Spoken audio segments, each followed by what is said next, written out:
Hey, what's going on, all you Mansfield maniacs out there? This is TJ Tally coming at you with another episode of Wrestling News Wednesdays. Now, last week I said on a tweet and I posted it on the Joshua Mania Facebook page, as like I said, as well as the Twitter. I was going to Michigan for my brother-in-law's robotics competition. He was in the Worlds. He's the one that gave me this great camera to use and this great new app that I shoot on. So I had to go down there for that. So there was no video last week.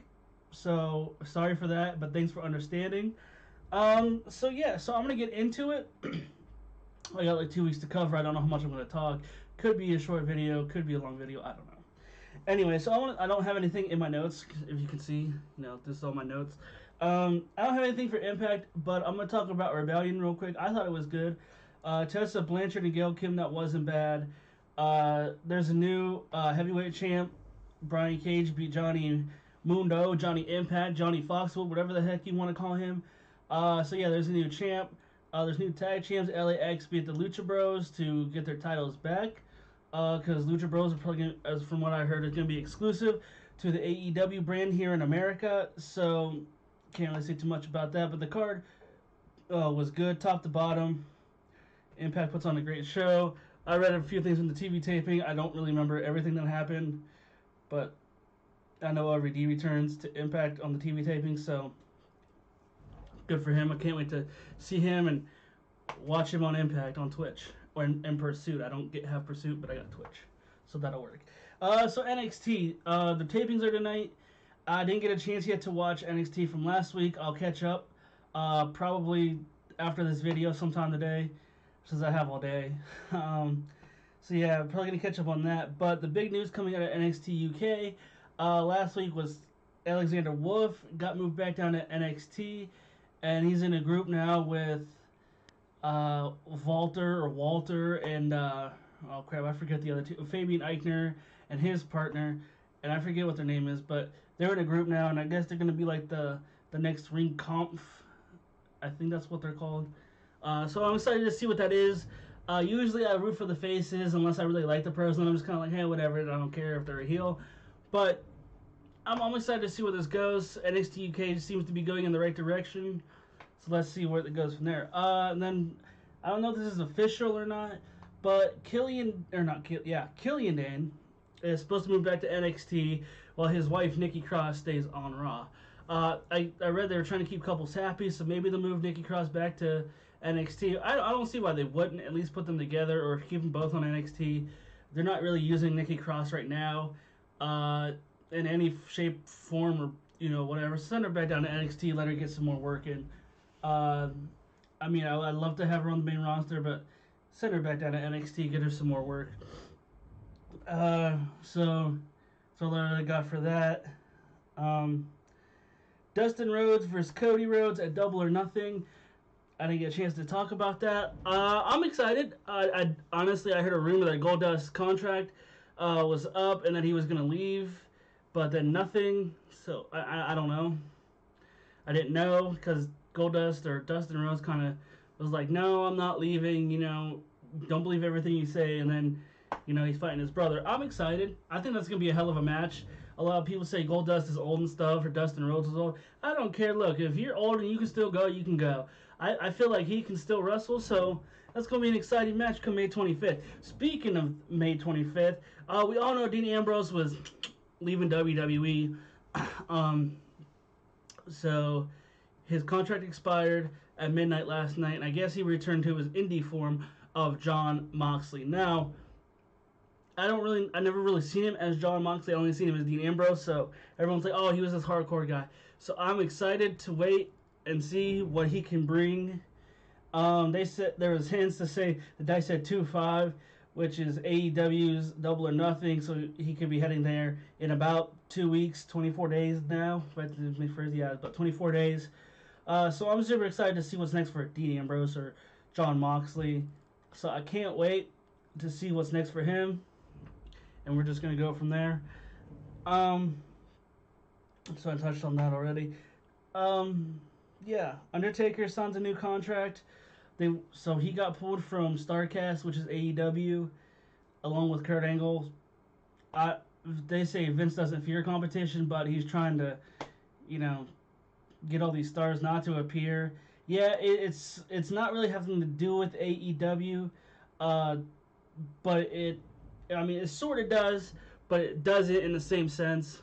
Hard to explain, really, but yeah, in the same sense, it kind of does, but it doesn't. Anyways, Undertaker's not there. Kurt Angle's not there. Demon Linko quit WWE. I don't know if I have it in my notes. He's gonna be there, probably as one of the replacements.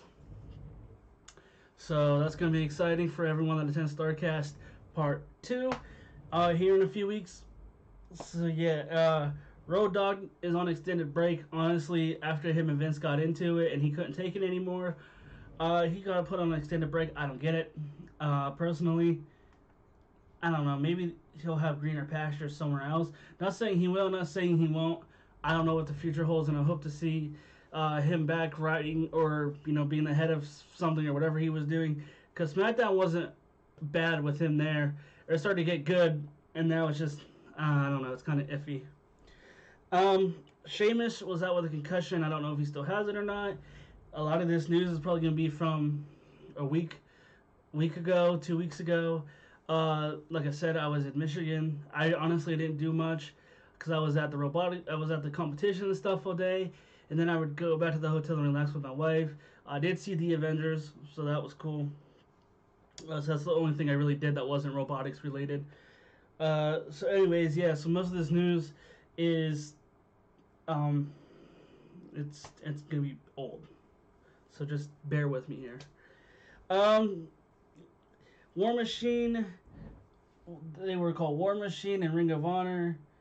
Then they went to the War Raiders and NXT. Then they were the Viking Experience. Now they're the Viking Raiders. I don't know how to feel about this, honestly. They do too many name changes. Vince doesn't want them to have a war name. I mean, I get it. They're pretty much badasses and they're big dudes that can move. I don't know. I guess the Viking Raiders do work. I prefer War Machine and War Raiders, but apparently you can't use war. I don't know. But I think it's just stupid, but they are a hell of a tag team, and I can't wait to see what they do in the tag team division on Raw. Just moving down. Heel Kevin Owens. So last week, I want to talk about this brief. Just going to ramble on here, I guess, about this. Kevin Owens, as we know, super kicked Kofi in the face and turned heel, and we found out last night he's going to be the first challenger for Kofi's WWE Championship at Money in the Bank here in a few weeks. So I am excited about that. I can't wait.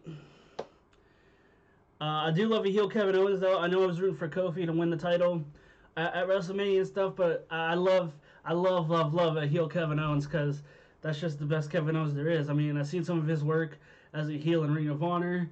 I was kind of mad at first when he slammed Sami Zayn down on his first night in NXT and turned heel. I was kind of mad because I really liked Sami Zayn. I felt like Sami Zayn should have got his NXT Championship moment. Didn't really go that way. Then he loses the title 2 months later to Kevin Owens. I didn't know how to feel about that, honestly, but eventually you're just like, oh my goodness, and then you get over it. So eventually I got over it. But I do like a heel Kevin Owens. I think that is the best version of Kevin Owens. So that's all I really got on that. Charlotte versus Becky at Money in the Bank for the SmackDown Women's Championship, as well as Becky defending the Raw Women's Championship against Lacey Evans. Oh, excuse me. Now I said Lacey Evans can wrestle. Y'all seen it when she fought probably 2 weeks ago or whenever I shot my last video. I was talking about it. Now I know she just really came out. They kind of, I think, are protecting her. I know Becky fought last night, but I think this is gonna be good. I don't know what's gonna happen. I feel like either Becky's gonna win both matches, or she's gonna win both and someone's gonna cash in, or she might lose one or the other. I did hear she is supposed to go to Raw after she drops the SmackDown belt. So what I'm thinking is maybe she beats Lacey Evans and then loses to Charlotte, and then Charlotte gets cashed in on. I don't know what's gonna happen. All I know is I'm excited for Money in the Bank. I think it's like one of the best pay-per-views because you don't know who's gonna win the ladder match, when are they gonna cash in, and you're just kind of waiting in anticipation until they do so. So I can't wait for Money in the Bank. We get AJ Styles versus Rollins. Ooh, that's gonna be good. As long as they don't mess it up like they messed Shinsuke and AJ up at WrestleMania 34. Yeah, because this 34. I think this will be a hell of a match. Maybe match of the night if it can outdo the Money in the Bank matches. But I think this is gonna be a hell of a match from the quote unquote indie darlings. But yeah, no, I'm excited for it. And like I said, it's gonna be a hell of a match as long as they can do what they do. Roman Reigns versus Elias at Money in the Bank. I don't know. Personally, like I said, I don't hate Roman Reigns. You know, I get it. Crap! I just realized something on my Twitter thing. Sorry, got off track. So Roman versus Elias. I think Elias should win, get him a big victory. I don't think it's gonna happen though. I think they'll have Roman win. Stomping Ground replaces Backlash. They wanted something new, I guess. So whatever. Hardy Boys vacate the tag titles, and this is the last thing I gotta talk to you about. They vacated. Jeff Hardy's gonna be out for a while. I don't know all the tag teams on there are on SmackDown. Honestly, after the Usos left, I know there's the New Day, but two of them are hurt, and Kofi's, I guess, healthy. It's gonna be interesting to see what direction they go. I haven't heard anything on them. I'm assuming they're either gonna crown new tag champs at Money in the Bank, or they're gonna do something on Tuesday, or maybe the Tuesday after. Maybe they'll just wait a couple weeks, like I said. I think just want to have tag champs for a couple weeks. So it's gonna be interesting to see what they do. So that's it. The Twitter names are up. I gotta fix mine. If it was posted in the last video, I didn't catch it, honestly, until now.